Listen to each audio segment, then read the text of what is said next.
ಇತ್ತೀಚಿನ ದಿನಗಳಲ್ಲಿ ಕರ್ನಾಟಕದಲ್ಲಿರ್ತಕ್ಕಂಥ ಕಾಂಗ್ರೆಸ್ ಸರ್ಕಾರ ಸನ್ಮಾನ್ಯ ನರೇಂದ್ರ ಮೋದಿಜಿಯವರು ದೇಶದ ಬಡ ಜನರಿಗೆ ಅನುಕೂಲ ಆಗ್ಬೇಕಂತ ಹೇಳಿ ಕೊಟ್ಟಿರ್ತಕ್ಕಂಥ ಯೋಜನೆಗಳನ್ನ ಒಂದೊಂದಾಗೆ ಕೈ ಬಿಡುವಂತ ಕೆಲಸಗಳನ್ನ ಮಾಡ್ತಾ ಇದೆ.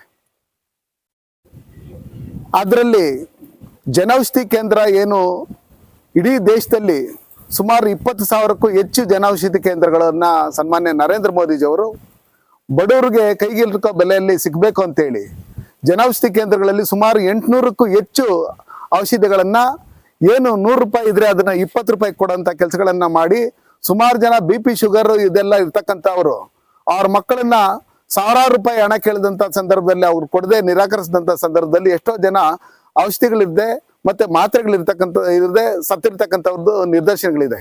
ಇದನ್ನೆಲ್ಲ ನೋಡಿದಂತ ಸನ್ಮಾನ್ಯ ನರೇಂದ್ರ ಮೋದಿಜಿಯವರು ಬಡ ಜನಕ್ಕೂ ಕಡಿಮೆ ಕೈಗೆಟುಕೋ ಬೆಲೆಯಲ್ಲಿ ಔಷಧಿಗಳು ಸಿಕ್ಬೇಕು ಅನ್ನೋ ನಿಟ್ಟಿನಲ್ಲಿ ಎಲ್ಲ ಸರ್ಕಾರಿ ಆಸ್ಪತ್ರೆಗಳಲ್ಲಿ, ತಾಲೂಕು ಆಸ್ಪತ್ರೆಗಳಲ್ಲಿ, ಹೋಬಳಿ ಸರ್ಕಾರಿ ಆಸ್ಪತ್ರೆಗಳಲ್ಲಿ, ಜಿಲ್ಲಾ ಸರ್ಕಾರಿ ಆಸ್ಪತ್ರೆಗಳಲ್ಲಿ ಜನೌಷಧಿ ಕೇಂದ್ರಗಳನ್ನ ತೆರೆದು ಕೋಟ್ಯಾಂತರ ಜನಗಳಿಗೆ ಕೋಟ್ಯಾಂತರ ಬಡವರಿಗೆ ಅನುಕೂಲ ಆಗುವಂತ ರೀತಿಯಲ್ಲಿ ಈ ಕೆಲಸ ಮಾಡ್ತಾ ಇದ್ರು.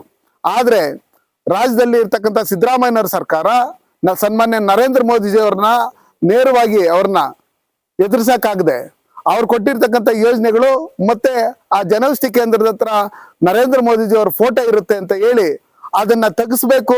ಇಡೀ ತಾಲೂಕಲ್ಲಿ ಇರ್ತಕ್ಕಂಥ ಜನ ಎಲ್ಲ ಹೋಗ್ತಾರೆ, ಜಿಲ್ಲೆಯಲ್ಲಿ ಇರ್ತಕ್ಕಂಥ ಜನ ಎಲ್ಲ ಹೋಗ್ತಾರೆ, ಬಡವರೆಲ್ಲ ಹೋಗ್ತಾರೆ. ಆ ಬಡವರೆಲ್ಲ ಹೋಗಿ ಸನ್ಮಾನ್ಯ ನರೇಂದ್ರ ಮೋದಿಜಿ ಅವರ ಅಭಿಮಾನಿಗಳಾಗ್ತಾರೆ ಅಂತ ಹೇಳಿ ತಿಳ್ಕೊಂಡು ಇವತ್ತು ದಿನೇಶ್ ಗುಂಡೂರಾವ್ ಏನು ಅವರು ಮಾಡ್ತಾ ಇರ್ತಕ್ಕಂಥ ಕೆಲಸ ನಾವು ನೋಡ್ತಾ ಇದ್ರೆ ಒಂದ್ ಕಡೆ ಬೆಂಕಿ ಕೆಲಸ ಮಂಗಳೂರಲ್ಲಿ ಮಾಡ್ತಾ ಇದ್ದಾರೆ.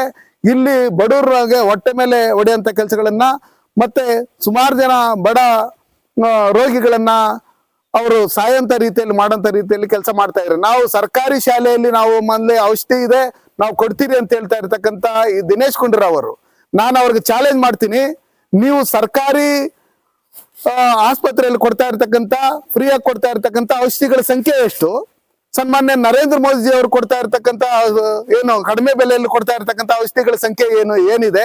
ಇದನ್ನೆಲ್ಲ ನೋಡಿದಂತ ಸಂದರ್ಭದಲ್ಲಿ ಅನೇಕ ಜನ ಸಾರ್ವಜನಿಕರು ಮತ್ತೆ ನಮ್ಮ ಏನು ಬಡ ರೋಗಿಗಳು ಹೇಳಿದರೆ ಬೇಕಂತ ಉದ್ದೇಶಪೂರ್ವಕವಾಗಿ ನಮ್ಮನ್ನ ಸಾಯಿಸೋದಕ್ಕೋಸ್ಕರವೇ ಈ ರಾಜ್ಯ ಸರ್ಕಾರ ದಿನೇಶ್ ಗುಂಡೂರಾವ್ ಅವ್ರನ್ನ ಮುಂದೆ ಇಟ್ಕೊಂಡು ಇವತ್ತು ಜನೌಷಧಿ ಕೇಂದ್ರಗಳನ್ನ ಮುಚ್ಚಂತ ಕೆಲಸ ಮಾಡ್ತಾ ಇದೆ ಅಂತ ಹೇಳ್ಬಿಟ್ಟು ಹೇಳಿದ್ದಾರೆ.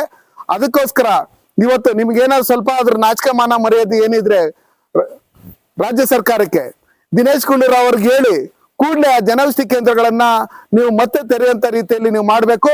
ಇಲ್ಲ ಅಂದ್ರೆ ಬಡ ರೋಗಿಗಳು ನಿಮ್ಗೆ ಇಡೀ ಶಾಪ ಆಗ್ತಾರೆ.